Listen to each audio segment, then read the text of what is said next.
Hello viewers, welcome back to my channel. আবারও একটি নতুন ভিডিও নিয়ে আপনাদের সামনে উপস্থিত হয়েছি।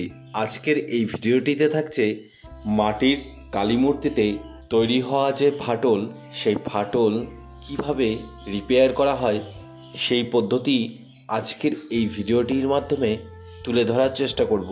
তাই ভিডিওটি শেষ পর্যন্ত দেখুন। আর ভিডিওটি যদি আপনাদের ভালো লেগে থাকে তাহলে অবশ্যই একটি লাইক এবং কমেন্ট করে জানান।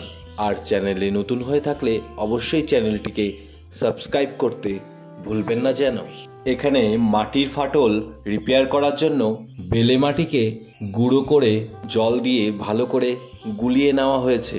তারপর সেটি এই ব্রাশ দিয়ে ফাটলের জায়গায় দেওয়া হচ্ছে, ভিডিওটিতে যেমনটি দেখতে পাচ্ছেন।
ভিডিওটি শেষ পর্যন্ত দেখার জন্য অনেক ধন্যবাদ। পরবর্তীতে দেখা হচ্ছে আরেকটি নতুন ভিডিওর সাথে।